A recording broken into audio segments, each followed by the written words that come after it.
Hi friends, I am Sumit Sangai from Millennius investment और आज हम देखेंगे प्लेटफॉर्म्स लाइक ग्रो है या पेटीएम मनी है या फिर काइट है, जीरोदा है, इस तरीके के अलग अलग फिनटेक नए एज टेक्नोलॉजी के प्लेटफॉर्म्स है। उससे आप इन्वेस्ट अगर करते हो, चाहे वो स्टॉक मार्केट में हो या फिर म्यूचुअल फंड में हो, तो क्या वो वाकई में सेफ है कि नहीं है, वो उसको डिटेल लेवल पे समझेंगे।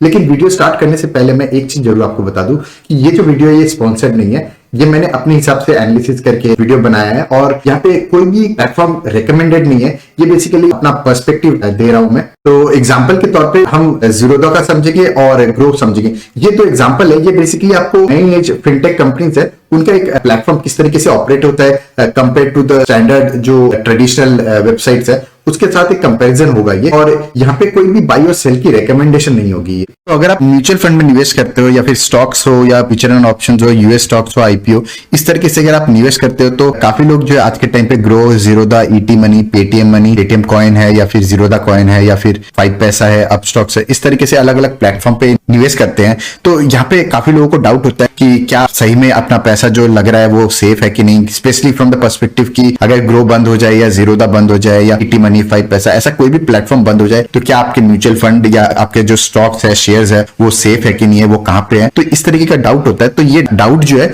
ये अपन क्लियर करेंगे आज वाले वीडियो में।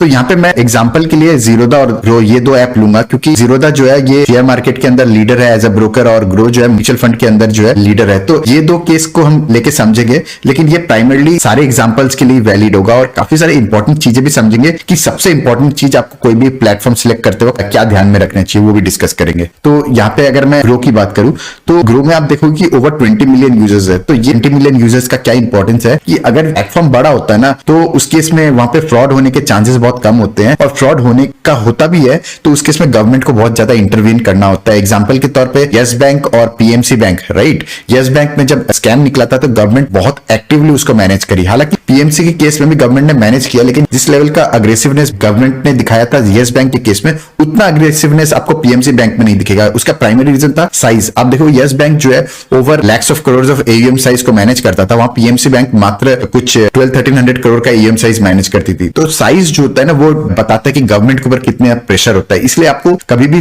प्लेटफॉर्म, जो भी प्लेटफॉर्म के थ्रू आप निवेश कर रहे हो, वो बड़ा प्लेटफॉर्म होना चाहिए। उससे क्या होता है कि बाय द बाय स्कैम निकले तो भी आपको जो है गवर्नमेंट का इंटरवेंशन ज्यादा होगा। ये मैं बिल्कुल नहीं कह रहा कि आपका पैसा ग्रो के थ्रू सेफ नहीं होगा, डेफिनेटली सेफ है, और ये सेफ उतना ही सेफ है जितना बाकी प्लेटफॉर्म है, जितना ही सेफ है। आपको मैं थोड़ा सा इसको डिटेल लेवल पे भी समझेंगे अपन। तो यहाँ पे आप देखोगे कि ये आईएसओ सर्टिफाइड है। तो आईएसओ सर्टिफिकेशन यूजुअली कोई भी प्लेटफॉर्म को इस तरीके से इजिली मिलती नहीं है, उसमें काफी सारे ऑडिटिंग होती है रेगुलरली। तो ये बताता है कि एक सेफ्टी के पर्सपेक्टिव से कितना ध्यान दिया जा रहा है। उसके बाद आ जाते हैं इनके फाउंडर्स पे। तो फाउंडर्स जो है इनके 4 फाउंडर्स है और उनका डिस्कशन हम थोड़ा सा मैनेजमेंट की क्वालिटी के पर्सपेक्टिव से कर रहे हैं। तो आप देखोगे पहला ललित केसरे जो आईआईटी मुंबई के एलुमनाई है। सेकंड आ जाते हैं हर्ष जैन जो IIT Delhi plus university of California के एलुमनाई है। उसके बाद थर्ड आ जाते हैं नीरज सिंह जो आईटीएम ग्वालियर के एलुमनाई है, और चौथा आ जाता है ईशान बंसल जो बिट्स पिलानी और एक्सेलराई के एलुमनाई है। तो ये चारों का अगर आप क्वालिफिकेशंस देखोगे तो ये काफी अच्छे इंस्टीट्यूट से पढ़ाई किए हैं, और इसका सिग्निफिकेंस इसलिए भी है कि आप जितनी भी कंपनीज देखोगे, चाहे इक्विटी मार्केट में मैं बात करूं हिंदुस्तान यूनिलीवर हो या डाबर हो, कोलपाल हो या फिर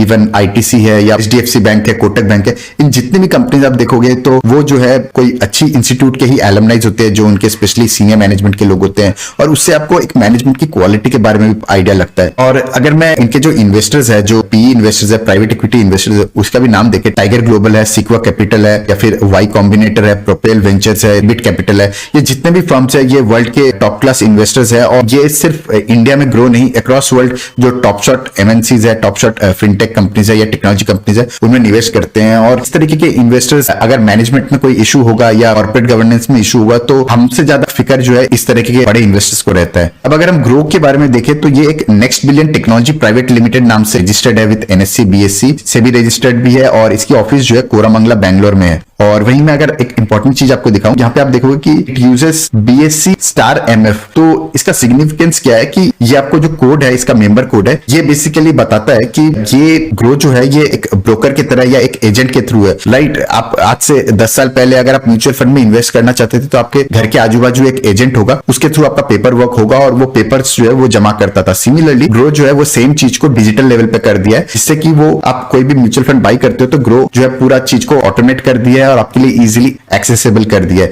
तो ये एजेंट की तरह, डिजिटल एजेंट की क्षेत्र है और यही सेम चीज BSE स्टार MF दर्शाती है। और यहाँ पे इसका मेंबर कोड भी है, जिस तरीके से एक एजेंट का कोड होता है, सिमिलरली मेंबर एजेंट कोड है 11724। तो ये चीज इंपॉर्टेंट हो जाती है क्लियर करने के लिए कि ये एक डिजिटल एजेंट है। और वहीं मैं अगर आपको इसका रजिस्ट्रेशन के बारे में बात करूं तो जैसे मैंने कहा कि जितने भी मेंबर्स होते हैं BSE के, उसको एक रजिस्ट्रेशन नंबर मिलता है to become mutual fund intermediates. तो म्यूचुअल फंड इंटरमीडिएट्स जो होते हैं ये बेसिकली एक एजेंट की तरह काम करते हैं। अब आ जाते हैं safety security from the perspective. अगर आप ऑनलाइन ट्रांजैक्शन करते हो, चाहे ग्रो हो, जीरोधा हो, या इवन आप फ्लिपकार्ट अमेजन पे शॉपिंग करते हो, या इवन जो बैंक के ट्रांजैक्शन करते हो नेट बैंकिंग के थ्रू, उनकी जो है 128 बिट की एनक्रिप्शन होती है। ये सबसे हाईएस्ट लेवल की एनक्रिप्शन होती है।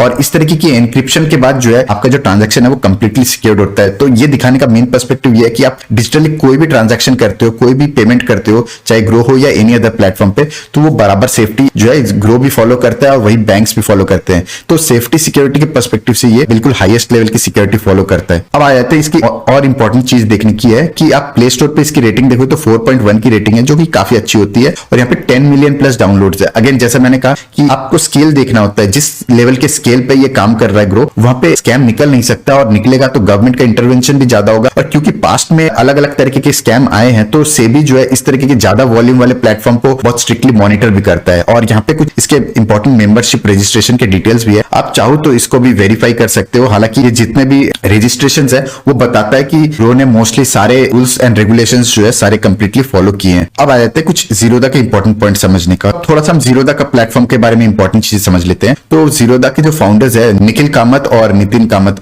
तो नितिन कामत और निखिल कामत दोनों जो है ब्रदर्स है, और इन्होंने 2010 में ये कंपनी स्टार्ट करी थी। और नितिन कामत जो मेन फाउंडर है वो काफी सारे अवार्ड्स भी मिले उनको, यंग टक के हिसाब से भी और इकोनॉमिक टाइम्स और जितने भी इंडिया के मीडिया प्लेटफॉर्म्स है उससे अवार्ड भी मिला है। और यहाँ पे कुछ इंपॉर्टेंट चीजें देख लेते हैं जीरोधा के पर्सपेक्टिव से। जीरोधा जो है करंटली अगर मैं बात करूं तो डीमैट अकाउंट्स जो है सबसे ज्यादा होल्ड करता है, नंबर 1 स्टॉक ब्रोकर है। और तो ये स्टार्ट हुआ था अगस्त 2010 में, और ये लार्जेस्ट स्टॉक ब्रोकर है currently in terms of order volumes जो होते हैं या नंबर ऑफ कस्टमर्स के हिसाब से। और अक्टूबर 2020 में देखे तो 22 लाख प्लस इसके एक्टिव कस्टमर्स थे। और करंटली अगर मैं बात करूं तो ये कंप्लीट प्रॉफिटेबल कंपनी और डेट फ्री है। इसका इंपॉर्टेंस हम आने वाले स्लाइड में भी समझेंगे। और इन्होंने जो प्लेटफॉर्म बिल्ड किया है काइट, ये इनका इन हाउस बिल्ड प्लेटफॉर्म है। तो ये कोई भी एक्सटर्नल वेंडर पे डिपेंडेंट नहीं है, इनकी टेक्नोलॉजी पूरी इन हाउस है। तो अब कुछ इंपॉर्टेंट यूजुअली क्वेश्चंस आते हैं सबके मन में, उनको डिस्कस कर लेते हैं। पहला पॉइंट जैसे मैंने कहा कि ये कंप्लीटली डेट फ्री है। तो जब भी आपको देखोगे कोई भी कंपनी में जो इरेगुलरिटी होती है या स्कैम निकल के आते हैं, वो एक फाइनेंशियल बर्डन आ जाता है, तभी वो इस तरीके के स्कैम्स निकालते हैं मैनेजमेंट जो। बट क्योंकि ये जीरो डेट वाली कंपनी है तो यहाँ पे इनके मैनेजमेंट के ऊपर कोई प्रेशर नहीं है। सेकंड चीज आती है कि कोई मार्जिन फंडिंग अलाउ नहीं करते। ये यहाँ पे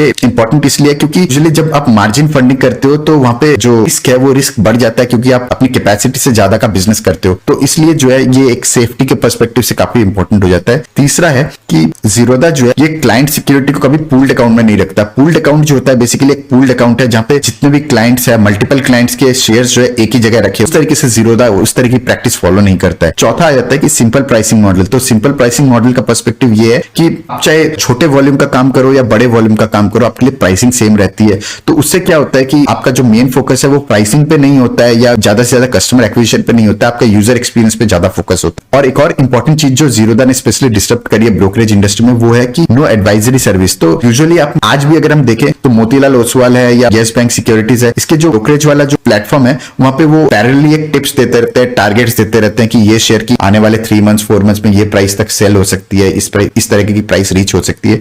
तो उस तरीके की कंफ्लिक्ट ऑफ इंटरेस्ट जीरोधा कभी नहीं करता है, वो कोई टिप्स नहीं देता है। एक ब्रोकरेज प्लेटफॉर्म का काम सिर्फ और सिर्फ बाय और सेल ऑर्डर एग्जीक्यूट करने का होता है, न कि उसको कोई कंसल्टेंसी देने का। और वही सेम चीज जीरोधा कर रही है। तो इससे क्या होता है कि कोई कंफ्लिक्ट ऑफ इंटरेस्ट नहीं होता है। अगला पॉइंट है नो प्रोप्राइटरी ट्रेडिंग। तो पहले पास्ट में जीरोधा ने थोड़े बहुत प्रोप्राइटरी ट्रेडिंग जरूर करी है। हालांकि प्रोप्राइटरी ट्रेडिंग जो है अगर आप एज ए ब्रोकरेज देखो तो ये एक अच्छी प्रैक्टिस नहीं होती। और यही सेम चीज नितिन कामत ने फिर क्लियरली अनाउंस भी किया था सितंबर 2019 में कि वो कंप्लीटली जो थोड़ा बहुत ट्रांजैक्शन कर भी रहे थे एज ए प्रोप्राइटरी ट्रेडिंग, वो कंप्लीटली बैन कर दिया है उन लोगों ने अपने प्लेटफॉर्म पे। जैसे मैंने कहा कि जीरोधा जो है कंप्लीटली डेट फ्री कंपनी है और ये जो है कोई क्रेडिट रिस्क नहीं रखते। अपना जो जीरोधा का खुद का कैपिटल है उसका लेस देन 5% जो है कस्टमर्स को लेंड करते हैं, चाहे वो किसी भी तरीके का जिनो लेवरेज हो, उसमें लेस देन 5% कैपिटल यूज होता है। तो इससे क्या होता है कि जो रिस्क है वो मिनिमाइज हो जाती है। और इसमें खास बात यह है कि जीरोधा कंप्लीटली प्रॉफिटेबल बिजनेस है। तो इससे क्या होता है कि इसकी फ्यूचर की सस्टेनेबिलिटी का क्वेश्चन मार्क नहीं आता कि क्या ये जीरोधा प्लेटफॉर्म बंद हो जाएगा, तो ऐसा बिल्कुल रिस्क नहीं होता है। अगला पॉइंट आ जाता है कि lowest complaints to active client ratio. तो ये मुझे लगता लगता है कि जितने भी प्लेटफॉर्म आप देखोगे वो क्लेम करते हैं कि उनका लोएस्ट कंप्लेंट्स है, तो इसको हम थोड़ा सा अभी तो पिंच ऑफ सॉल्ट लेंगे। मुझे पर्सनली लगता है कि इश्यूज आपको जीरोदा हो, ग्रो हो या कोई भी प्लेटफॉर्म में कुछ ना कुछ कंप्लेंट जरूर रहते हैं। तो जीरो कंप्लेन वाला कोई भी प्लेटफॉर्म फ्रैंकली मुझे लगता है एग्जिस्ट नहीं करता। थोड़े बहुत कंप्लेंट्स तो डेफिनेटली रहेंगे, बट ओवरऑल आपका सेफ्टी पर्सपेक्टिव जो है उसमें मुझे लगता है कि कॉम्प्रोमाइज नहीं करता है, जीरोदा हो, ग्रो हो या कोई भी इस तरीके का प्लेटफॉर्म, स्पेशली जो बड़े प्लेटफॉर्म है। और वही नवंबर 2021 जो लेटेस्ट नंबर्स अगर हम देखें तो 70 लाख प्लस एक्टिव कस्टमर्स है जीरोदा के पास। तो इतना बड़ा वॉल्यूम होने से क्या होता है कि सेबी हो या NSDL हो, CDSL हो, इस तरीके के प्लेटफॉर्म जो है उसको बहुत स्ट्रिक्टली मॉनिटर भी करते हैं। और ये कुछ इंपॉर्टेंट मेंबरशिप के डिटेल्स है, चाहे वो BSE NSE की रजिस्ट्रेशन हो या फिर डिपॉजिटरी सर्विस के लिए रजिस्ट्रेशन हो या फिर कमोडिटी ट्रेडिंग के लिए जो रजिस्ट्रेशन है, इस तरह के सारे इंपॉर्टेंट रजिस्ट्रेशन कंपनी ने फॉलो कर रखा है। अब इसमें एक सवाल जरूर आ जाता है कि व्हाट इफ मैं अगर नई एज की जो फिनटेक कंपनीज है इनके प्लेटफॉर्म को यूज ना करना चाहूं, तो उस केस में म्यूचुअल फंड्स के स्पेसिफिकली मैं बात करूं तो यहाँ पे आपके पास दो ऑप्शन है, कैम्स और कर्वी। ये दोनों के थ्रू भी आप निवेश कर सकते हो। इसको थोड़ा सा हम समझे तो अब अगर आपको म्यूचुअल फंड लेना है और आप चाहते हो कि जीरोदा का प्लेटफॉर्म या फिर ग्रो का प्लेटफॉर्म या एनी अदर प्लेटफॉर्म को आप फॉलो नहीं करना चाहते हो, आप चाहते हो कि इस तरीके के प्लेटफॉर्म की जगह अलग ही प्लेटफॉर्म फॉलो करना चाहते हो, तो आप कैम्स या कर्वी का भी प्लेटफॉर्म फॉलो कर सकते हो। तो रिसेंटली लास्ट कुछ सालों में कैम्स और कर्वी ने भी अपना प्लेटफॉर्म लाया है। इनफैक्ट आपने मान लीजिए कि एग्जिस्टिंग ऑलरेडी आपने ग्रो से निवेश कर रखा है, तो वो भी अगर आप कैम्स या कर्वी के प्लेटफॉर्म पे अपना अकाउंट क्रिएट करोगे और पैन डिटेल्स डालोगे तो आपके जो एग्जिस्टिंग म्यूचुअल फंड की यूनिट्स है वो भी आपको यहाँ पे दिख जाएगी और फ्यूचर में भी आप ट्रांजैक्शन इसी से कर सकते हो। तो पर्सनली मैं खुद कैम्स और कर्वी का प्लेटफॉर्म यूज करता हूं। मैं चाहे वो ग्रो हो, ईटी मनी हो, इस तरह की कोई भी प्लेटफॉर्म पर्सनली मैं फॉलो नहीं करता हूं, मैं कैम्स और कर्वी का ही प्लेटफॉर्म फॉलो करता हूं। तो यहाँ पे भी आप चाहो तो mycams.camsonline.com पे जाके आप कैम्स में जितने भी म्यूचुअल फंड टाई अप है उनमें आप इन्वेस्ट कर सकते हो, और वहीं केफिनटेक करके जो वेबसाइट है kfintech.com, वहां पे जाके आप रिमेनिंग म्यूचुअल फंड में आप निवेश कर सकते हो। तो जितने भी म्यूचुअल फंड है वो या तो केफिनटेक में अवेलेबल होंगे या फिर कैम्स में अवेलेबल होंगे, either of the two platform में। और पर्सनली मैं ये दो प्लेटफॉर्म यूज करता हूं जो बेसिकली मुझे कन्वीनियंट भी देता है और सिक्योरिटी के पर्सपेक्टिव से सेफ्टी भी देता है। अब आपके मन में अगर ये सवाल है कि मुझे कैम्स और कर्वी जो है केफिनटेक नाम से जो जाना जाता है, इन दोनों के थ्रू भी निवेश नहीं करना है, तो क्या उस केस में हम कर सकते हैं? और तीसरा आ जाता है कि कैम्स और कर्वी से भी आप अगर निवेश नहीं करना चाहते हो तो आप चाहते हो तो डायरेक्टली इंडिविजुअल प्लेटफॉर्म से भी निवेश कर सकते हो, जैसे कि SBI म्यूचुअल फंड है, एक्सिस म्यूचुअल फंड है, HDFC म्यूचुअल फंड है, या इस तरीके से जितने भी म्यूचुअल फंड है उनका एक लॉगिन और क्विक इन्वेस्ट इस तरीके का बटन है, इंडिविजुअली आपको हर एक साइट पर मिल जाएगा और इसके थ्रू भी आप निवेश कर सकते हो। चाहे तो पर्सनली मैं 2016-17 में इंडिविजुअल साइट से निवेश किया करता था, लेकिन जब कैम्स और केफिनटेक की रिसेंट 2 इयर्स में मैंने इनकी वेबसाइट यूज करी तो मुझे यूजर एक्सपीरियंस अच्छा लगा, तो अब मैं जो है उनके प्लेटफॉर्म भी यूज करता हूं। लेकिन पास्ट में मैंने इंडिविजुअल वेबसाइट के ही प्लेटफॉर्म यूज करता था और एक्सेल पे अपने लैपटॉप पे एक्सेल पे मेंटेन करता था सारा डेटा, तो इसलिए मैं सेफ्टी के पर्सपेक्टिव से मैं इंडिविजुअल साइट से बाई करता था। तो आप अपनी सेफ्टी का जो कंफर्ट है अपने हिसाब से देख के इस तरीके से आप निवेश कर सकते हो। और यहाँ पे मैं थोड़ा सा आपको म्यूचुअल फंड का प्रोसेस समझा देता हूं। तो ये पूरा का पूरा जो है सेबी मॉनिटर्ड होता है। आप एज अ रिटेल इन्वेस्टर अगर आप निवेश करते हो तो आपके जो ऑप्शन है वो बेसिकली एक तो ये है कि आप grow, ET money, Upstox, Zerodha, Paytm money इस तरीके के प्लेटफॉर्म से निवेश करते हो, लेकिन आपके जो यूनिट्स है वो इनके पास नहीं होता है। ये बेसिकली इन्फॉर्मेशन देते हैं आपको बाई करते वक्त या सेल करते वक्त, आपको इन्फॉर्मेशन देते हैं या आपकी होल्डिंग्स की इन्फॉर्मेशन एपीआई के थ्रू जो है ये इंडिविजुअल म्यूचुअल फंड से एक्सट्रैक्ट करते हैं। बट आपके जो यूनिट्स है वो individually HDFC, DSP, axis, SBI, Canara Robeco, Mirae Asset individually mutual fund के पास होते हैं। और ये सेम चीज को एक्सेसिबल है और ट्रांजैक्शन भी आप कर सकते हो by KFintech and CAMS as well, similar to Groww, Zerodha. KFintech और कैम्स जो है ये बेसिकली पुराने हैं, बड़े हैं और सेबी बैक्ड भी है, सेबी मॉनिटर भी क्लोजली करती है, तो मुझे ज्यादा कंफर्ट आता है और इनका जो टाई अप है it's closer to the mutual funds, इसलिए मैं केफिनटेक और कैम्स ज्यादा प्रेफर करता हूं। अब आते हैं इक्विटी या स्टॉक्स का जो प्रोसेस है उसके बारे में समझने का। तो अगर आप देखोगे तो जिस तरीके से म्यूचुअल फंड है, similarly grow, ET money, Zerodha, Upstox, Paytm money, 5 पैसा, इस तरीके से आप इंडिविजुअल प्लेटफॉर्म से शेयर्स बाई और सेल कर सकते हो।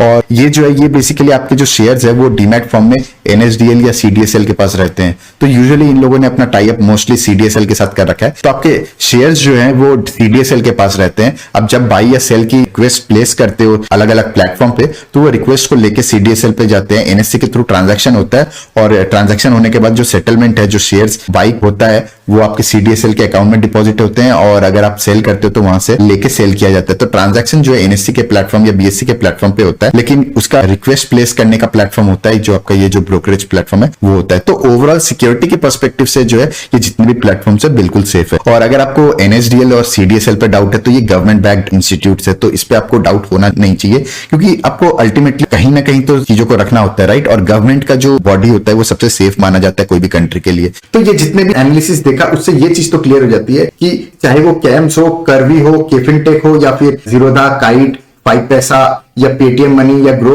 इस तरह के जितने भी प्लेटफॉर्म्स है ये इक्वली सेफ है। और इसमें इंपॉर्टेंट चीज ये हो जाती है कि आप जितने भी प्लेटफॉर्म जो आप यूज करो वो बड़ा प्लेटफॉर्म यूज करे, इस तरीके से यूज करो कि एटलीस्ट उसमें बहुत सारे रिटेलर्स हो, ताकि क्या होता है कि खुदा न खास्ता अगर बाई चांस कभी कोई इशू आता है तो उस केस में गवर्नमेंट जरूर इंटरवेन करेगा और चीजों को इमीडिएटली रिजॉल्व करेगा, क्योंकि हमारा जो कैपिटल मार्केट है उसको कोलैप्स नहीं कर सकती गवर्नमेंट। अगर वो कोलैप्स हो जाएगा तो अपनी पूरी इंटायर इकोनॉमी जो है वो पूरी की पूरी टूट जाएगी, तो वो बिल्कुल नहीं हो सकता। इंडिया जो है काफी प्रोफेशनल माना जाता है और अक्रॉस वर्ल्ड जो है काफी अच्छा रेपुटेशन बन गया है हमारा। तो इस तरीके से आपको निवेश करने का सोचना चाहिए। तो अगर आपको हमारा कंटेंट पसंद आता है तो अपने उन दोस्तों के साथ जरूर शेयर कीजिएगा जो stock market, mutual fund, financial planning इस तरीके के टॉपिक्स में इंटरेस्ट रखते हैं, और कोई पर्टिकुलर टॉपिक आप चाहते हो मैं अपने चैनल पे कवर करूं तो कमेंट सेक्शन में जरूर बताइएगा। That's all for today, thank you. तो यहाँ पे मैं एक डिस्क्लेमर दे दूं, तो ये कोई बाई और सेल की रिकमेंडेशन नहीं है, ये बेसिकली लर्निंग पर्पज से वीडियो बनाई गई है ताकि आप ये सीख सको कि एनालिसिस किस तरीके से करना चाहिए और किस तरीके से हमें अपने इन्वेस्टमेंट्स को देखना चाहिए। और अगर आपको यूजफुल लगे तो हमारा टेलीग्राम चैनल है रेनबिस इन्वेस्टमेंट, जिसको आप सर्च करके ज्वाइन कर सकते हो।